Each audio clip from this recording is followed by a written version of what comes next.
Welcome back to the Pawd Checkerboard Chats. We have a very special guest today, Fresno State football head coach Matt Entz. Thanks for joining us. You bet. Glad to be here. Now, you grew up on a farm in Iowa, so what was your least favorite chore or job that you had on the farm? Oh, probably growing up, every Saturday we'd have to clean the hog house. Hog house. Yeah, and it was a generational farm. My grandpa, father, my great uncle, his sons, my dad, his brothers. But it always felt like, the older I got, the more I just got left at that job, and it was just kind of so. That just became your job. Yeah, but it was good. I enjoyed growing up. I mean, it was a dirty job, but I got to be around my grandfather. I mean, my grandfather, my great uncle, like I said, my dad, my uncles, my cousins. So it was a community event. It was a team event. Do you feel like the Valley reminds you a little bit of the way you grew up? I think so. I think just the ag influence in the Valley, people are wired very similarly. Hard work, sweat equity has value here in the Valley, just like it did back in, Northeast Iowa. What does the Wartburg College mean to you? Because obviously Iowa, you stayed, Yep. you went to Wartburg. I mean, Yep. when I say that, what comes to mind? I probably think of the guys that I played with, that I lived with, that I still have a text line with, that I hear from occasionally or quite often, really. Great experience, loved every minute of it. Probably where I realized that this was going to be, or I was going to try to make a run at this being a profession of mine. Played for a coach by the name of Bob Nielsen, who just retired this last year. At the time, he was one of the winningest active head coaches in all levels, had head coached numerous levels of collegiate football, and just talked to him, I think Monday it was. So, but great experience, loved every minute of it. I had a great-grandfather that was a president there. Both my parents went there. I had grandparents that went there, so I was like the third or fourth generation that went there. It was a good place. I got a great education. When I started it, I didn't think I was going to be in college coaching by any means. I thought I was going to get into some sort of research in the medical profession, some way, somehow. What really made that switch when you were playing and you suddenly were like, I think I want to do this? My fifth year of school, I ended up being a student coach and kind of got the fever and kind of got enjoyed it, saw why coaches did it, to see young men have great success, and just enjoyed it, and had opportunity then to go to become a GA, after my Wartburg, or after I graduated. And so that's kind of, where I caught the itch of being a college football coach.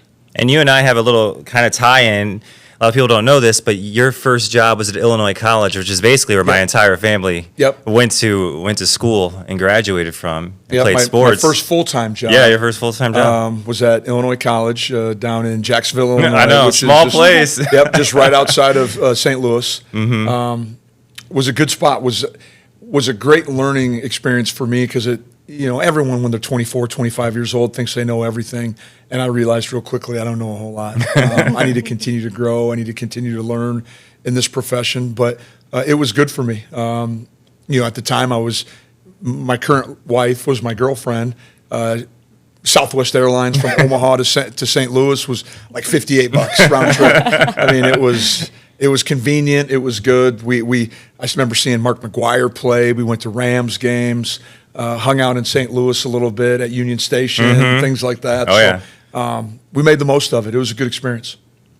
I've been to quite a few fall camps. This fall camp had the most kids, wives, families at it. Such a fun atmosphere. Why do you feel like it's important for your staff to have that culture and the families be around? Well, I think, football takes a lot of our time and effort, but it's not the only thing. It's not the only priority for our coaches and our players as well.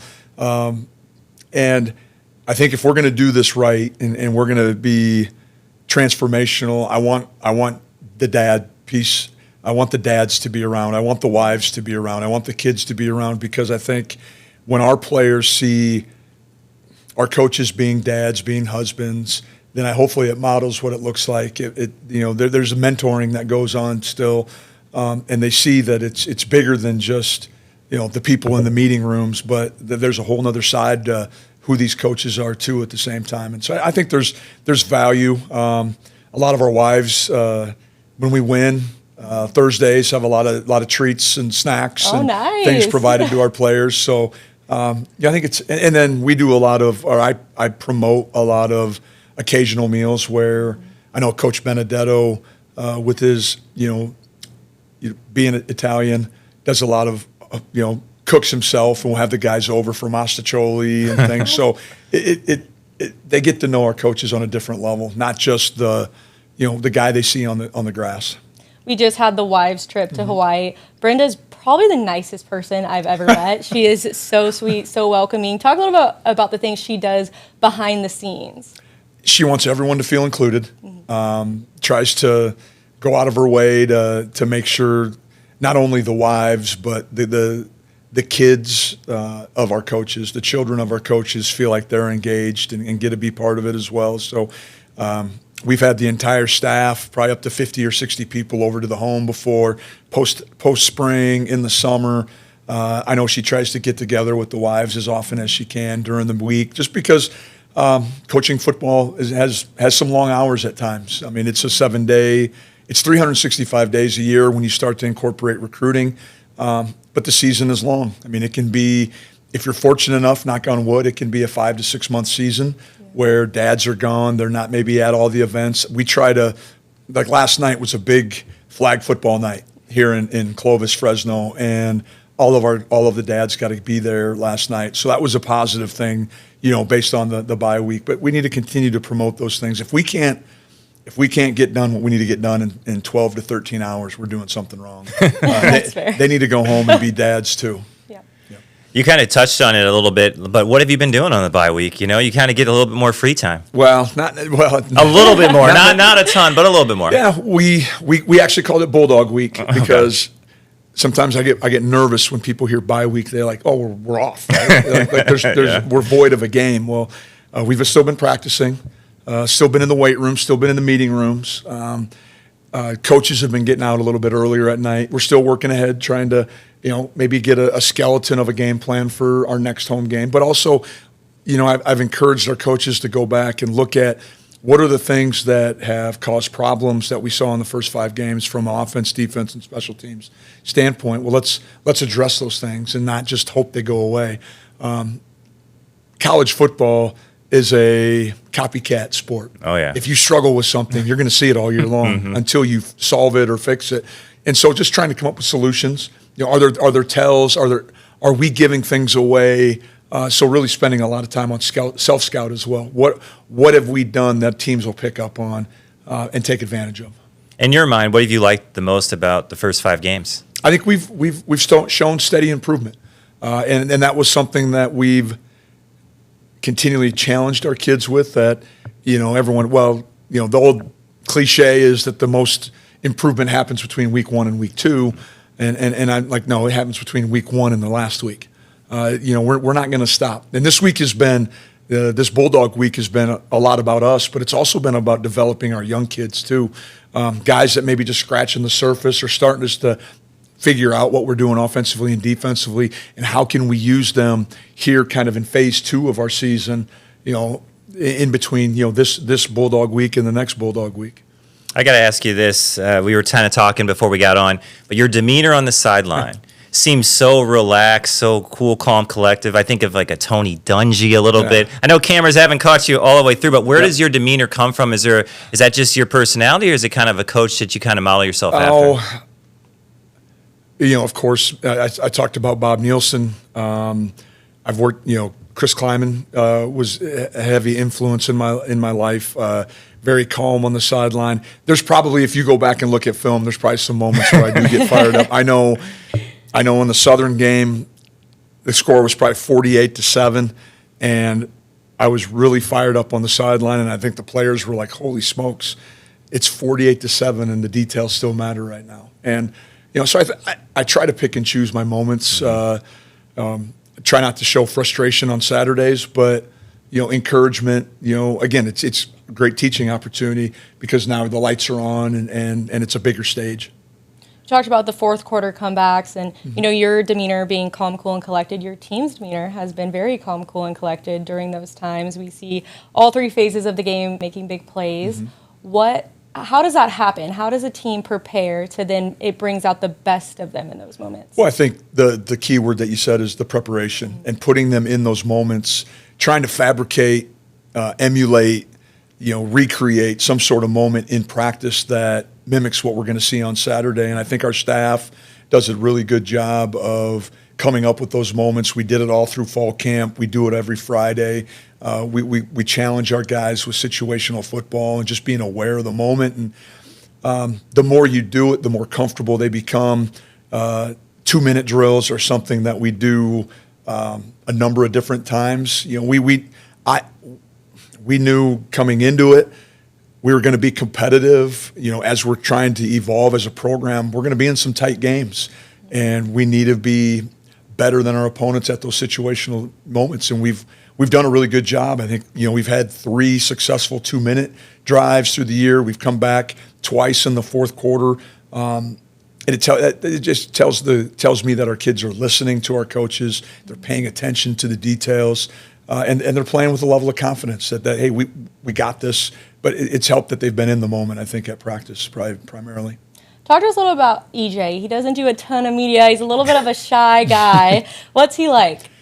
Exactly what I just saw him before I came over.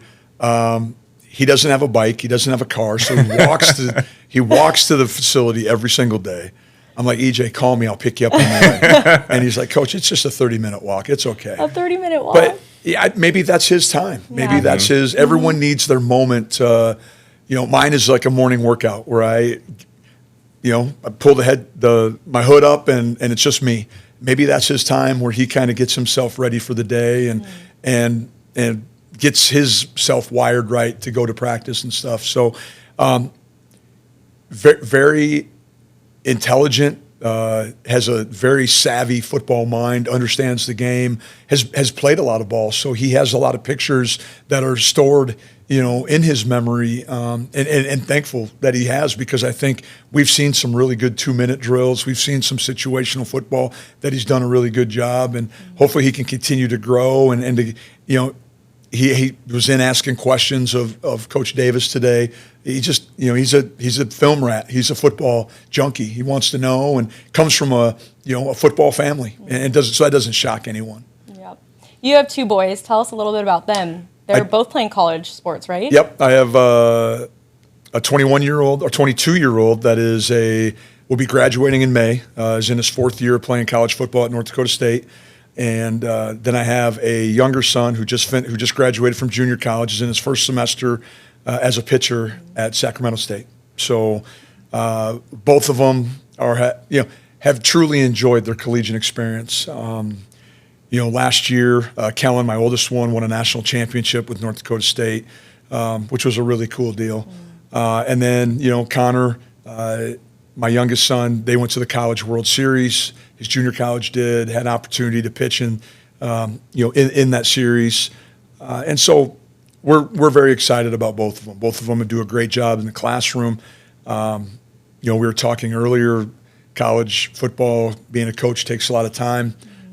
There's been a lot of really great people that have helped mentor my 2 boys while I was coaching somebody else's kids, and so I owe a lot to their little league coaches, their high school coaches, and their college coaches.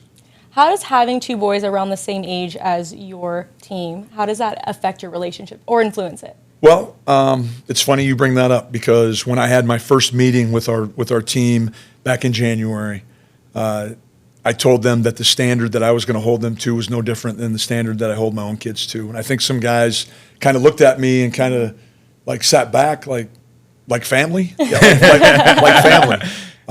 But so when I talk to you, I'm talking to you not necessarily from a dad role, but from a mentor role. The other day, I had a conversation with our football team that, guys, I get phone calls from my boys, and I know when pitching didn't go well, because I can hear it in their voice, or maybe someone's not getting as many reps as they think they should.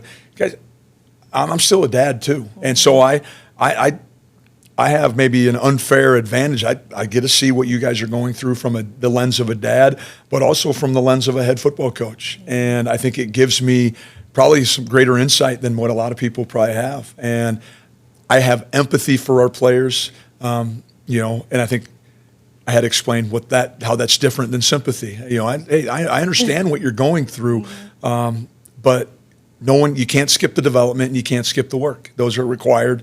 And if you don't like your situation, then go fix it. Okay. How much do you enjoy just being a fan? Just being a fan for your kids. It's nerve wracking at times. I tell you, like last year when I went to the national championship game for Kellen, my oldest son.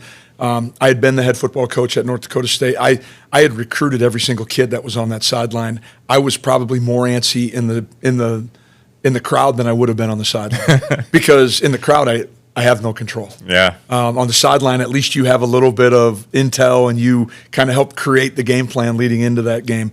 When Connor pitches, my wife and I, neither one of us can stand next to each. He'll pitch, we'll come back. When he's off the mound, kind of reflect, and then when he's back on the mound, we separate. That's kind of our mojo, and good luck. But like I said, both of them are in good places right now. They got people around them that are transformational, and that's what I want.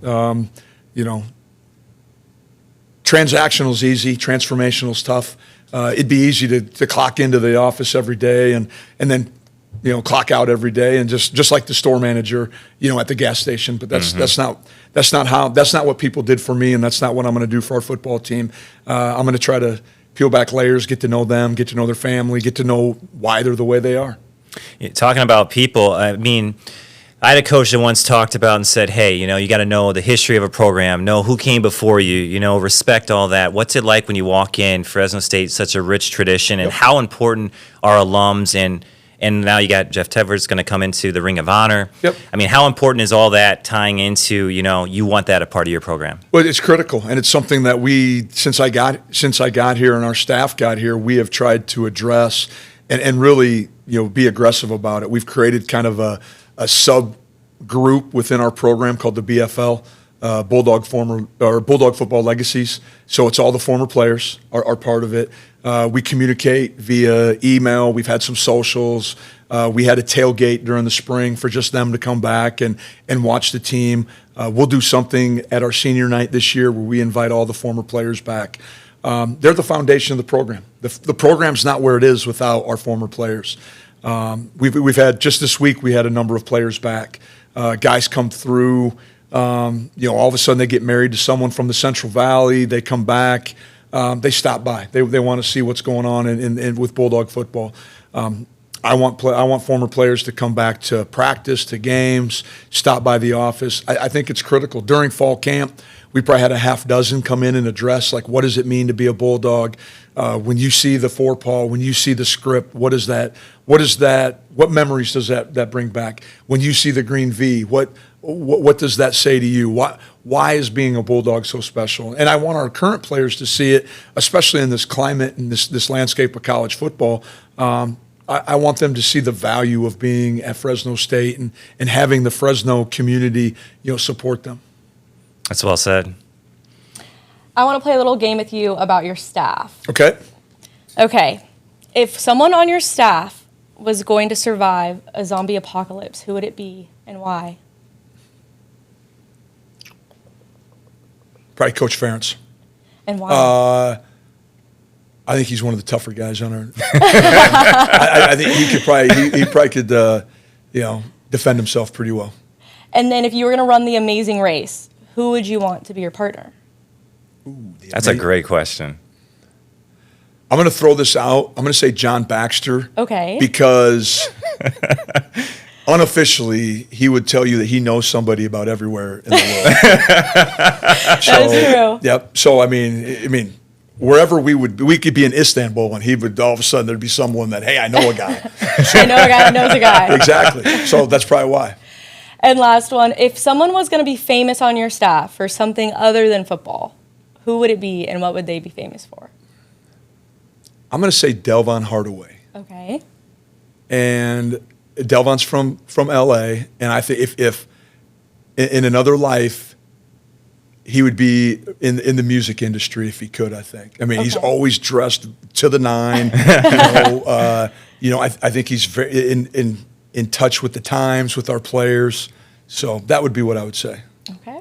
And then just piggybacking off of him talking about Bulldog legacies, one thing in your Georgia Southern press conference, you said, I can't wait to see Coach Hill. So talk about having him around and what your relationship is well, like. We've been fortunate. We've had both Coach Tedford and Coach Hill have been around a lot. And I appreciate both of them. And I know you brought up the Ring of Honor a minute ago, and I really didn't say anything. What a cool little segue when all of a sudden you have the Carr brothers and Coach Hill go to his home and kind of emulate what it would be like to go into the Pro Football Hall of Fame with the red jackets and stuff. Both those coaches have been unbelievably supportive, full of information, full of insight. Coach Hill does come to practice quite a bit. When he does, he likes to help the young O-linemen. And so, I think just because of his connection, him and I are probably a lot alike in a number of different ways. We want to run the football. We want to play really good defense. We want to win games, with complementary football. And so when we were able to get that thing going, I was just excited because I know how passionate he is for the program and to see us have success. And he was super excited just, our win in Hawaii because he knows how hard it is to win, in Hawaii, how hard they play over there. And you're just kind of battling uphill. It feels like, all week when you play Hawaii. And that was a big win for us to be able to come back to Fresno with a W, having played over there. What do you think it means to the players to be able to have people like Tedford and Coach Hill around? Well, a lot of our players have a connection with Coach Tedford because it wasn't that long ago. He was a big part of the program. I think it's comforting to a certain extent, but I think it also it shows them the branding and the power that this university and that the 4PAW and the script have. That everywhere we go, wherever I've been, recruiting back in the Midwest, people know that. And when former coaches, former players still want to continue to gravitate and come around, I think it says a lot about their experience. And we want to create, with our current roster and the future of our team, a valued experience for every single player on our team. Last question for me. What's your why? Why do you coach football when things are hard? What keeps you going? Oh, boy. I think I go back to early in my life, I made some poor decisions, like any 18 and 19-year-old, and I had coaches that were willing to stick by me. And so I think that's part of it, is trying to help these young men become the best versions of themselves. I think when I became a dad, I became a better football coach because I became the type of coach that I'd want my kids to play for. Mm-hmm. So I think just having a positive impact, I still think football, and of course I'm biased, is the greatest team sport in the world because you have to have 100 people on the same page. And we come from all different walks of life, and I think sometimes a football locker room is minimized. You have people with different backgrounds, different demographics, different religions, single parent, no parent, raised by their grandparents, whatever it might be, and we all come together because of a common interest, and that's football. And I think there's value there. I think sometimes we need to maybe look at athletics maybe as a better example of how to do things. That kind of ties in really to my final question. Coaches obviously help other coaches, and then obviously you help other men become better adults and maybe other coaches. So what is one piece of advice you'd give to maybe a young coach who's getting into the profession or maybe in the profession and they're trying to make those next steps? What do you feel like is that one piece? I would tell I tell a lot of our young guys right here, when you wake up every day, you're earning a new letter of recommendation. The one that you got yesterday is gone. And so the score is 0-0 when your feet hit the ground. At the end of the day, did you do enough to get a positive recommendation from the people in the office? Because details matter. Mm-hmm. Effort matters. Being thorough in your job matters. And so that would be one thing. And then the second thing that I would say is have as many experiences as you can. I think for me, like when I look at hiring people, I want people that have a wide variety of experience. I want problem solvers. Everyone has an answer, right? Everyone has the answer. Oh, you shouldn't have thrown there. You should have went for it on fourth down. I want people to have solutions because those are action-based. And so, have those experiences, have those real life experiences. So when you get here, you don't have to say, hey, coach doesn't want that. Hey, go fix it. Go get it done. And, be intrinsically motivated. All right. Well, thanks for sitting down with us today. You bet. Thank you. I appreciate you guys having me. Thanks for everyone tuning in, and we'll see you next week.